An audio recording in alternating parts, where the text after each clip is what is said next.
Well, welcome to the next edition of the GoToAK video blog. I have to tell you in full disclosure, the next town I'm about to go to is one of my favorites in the entire state. But it's about a 4.5-hour drive. Beautiful nonetheless, but that makes it a little bit tough to get up there on the weekends. But thanks to the folks at Era Aviation, well, Homer is open for business. I'm not going to lie to you, with specials at about $169 for a round trip to Homer, it makes it worthwhile for me because, well, flying just goes so much smoother, it's more beautiful, and the time, it's pretty quick. How long do you think the trip is? An hour? No? Less? 45 minutes. Half hour. Wow. The approach to Kachemack Bay is really beautiful, and once you're on the ground, well, you're in one of the most beautiful cities in Alaska, in my opinion, Homer. Our hosts for the evening are Don and Sharon Cantonio. They own the Timber Bay B&B, which is about 15 miles down the road outside of Homer, in a little town they like to call Fritz Creek. The kitchen at the Timber Bay is hello, and why it's that good, well, we'll talk about that in a second.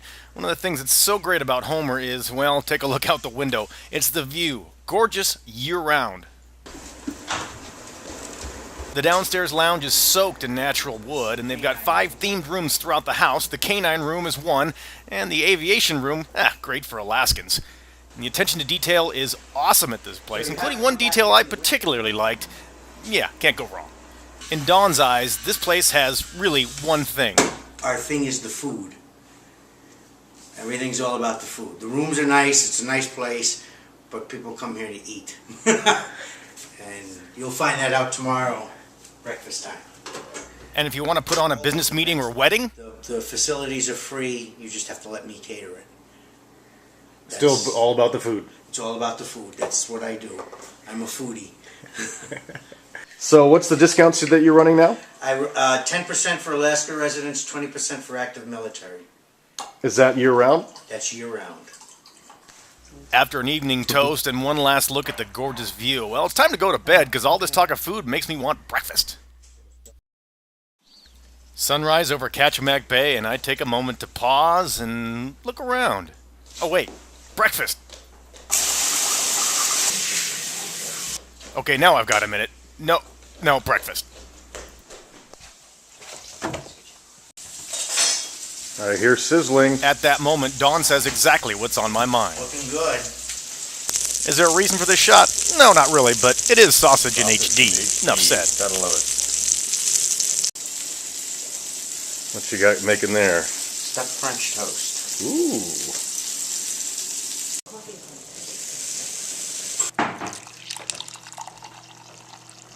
Nowhere is the attention to detail more apparent than in the food. You got sliced fresh fruit on the spot, and they even provide you with grape nuts and yogurt to put on top. It's like I wrote the menu. Wow, look at that. I've known one person that wouldn't like strawberry stuffed croissant French toast lightly powdered with powdered sugar. One. Just Seward it all yet? It's hard to imagine someone not loving this meal, and it looks like Elizabeth agrees. That's her yummy face. This is my I can die a happy man face. So the next time you're in Homer, well, drop by and say hello. Our adventure for that morning was something I was looking forward to the most for the entire weekend. This is horseback riding on the beaches of Kachemack Bay. So we're going to go all the way out here to the end of the road, ride down the switchbacks to the beach, up along the beach for a couple of miles, and then up under the tide flats, up in the Fox River Flats. Mark Merritt owns and operates Trails and Horse Adventures in Homer, and this truly is an adventure. Guys, if you look over your shoulder at that beautiful low-tide beach, we're going to drop right on down there. Scratch the head. Scratch the head. Scratch the head. Mark is about to take us on an adventure that is very unique in Alaska. Mark spends most of that time facing backwards and telling us great stories that range from Alaska trivia to world events, everything. Good Hannah. Good Hannah. If you're nervous about getting on a horse for the first time, don't be. Mark really knows horses inside and out. Now that's a trot. And a trot, you stand up on your... What makes this trip so interesting is that you're doing something that's very Wild West, but looks so very Alaskan. You want some, Hannah? You want some water? Yeah. Tasty water. Mark keeps you entertained throughout, but even takes time to show you things like eagle's nests and talks about their impact on our state. You'll feel like you're in Alaska and yet somehow in the Old West as well, bonding with your animals and getting out in the elements. So what's your review of these greenhorns out here? We haven't done too bad today yet, cowboy. All right. As the horses take lunch, so do we, and I give the halftime report.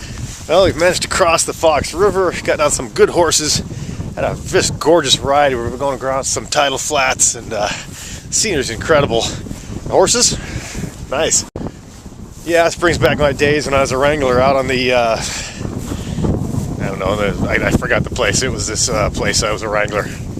Lunch is done, and we're heading back to the homestead. Come on, give me another one. People in town had called Mark the cowboy singer. I call him the cowboy poet.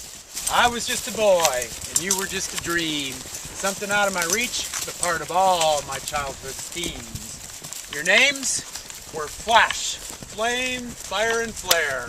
A beautiful chestnut stallion, a couple geldings, and blood red mares. Heading back, we all feel a little closer to nature and a little closer to the animals, too. Good job. Not already tied back on. Good job. I asked Mark if I should quit my day job and become a cowboy. Not bad, you know, your social skills, we're going to have to, you know, a little bit of entertaining while we're out there on the trail. Tell a few more stories there. Oh, give me a home where the buffalo roam. And after the horses, we got the honor of going to a place that houses, well, my favorite animal on the planet. This is the Howland Husky Homestead. Linda Chamberlain is really into mushing for the whole reason. In fact, she doesn't even really race. It's more for the lifestyle and, of course, for the dogs. She gets us all updated on the different lines, the breeds, and the way, well, what makes a good sled dog. I told Elizabeth she was in charge of getting most of the next footage because I just love dogs. I can't get enough of them, and there were plenty of them to see. Linda tells us the character of every dog is different. Some are quiet, some are loud, some friendly, some shy. What you doing? It gives you the real rundown on what makes a mushing dog tick. The dogs are enthusiastic throughout, but obviously they're cute too. Linda's really about educating people about where a dog belongs in a line and why certain strengths play to certain dogs. And that cookie sheet in her hand, that's like her starting lineup. This is a walking sleeping bag. And this is my size. Linda also shares the history of mushing. Shows you a place that, well, looks much like what a musher would have lived in the old days. Their furs and their other things. The last step of the tour is to go to the museum, and this is a shrine to all things mushing. It's a must-see. With Linda, it's all about the dogs, and I respect that. From volunteering to help out on Iditarod to the stuffed little cuties that greet you when you go inside, all the way down to, yeah, the extras. In part 2 of our Homer blog, you'll hear what prompted this response. It's really cool.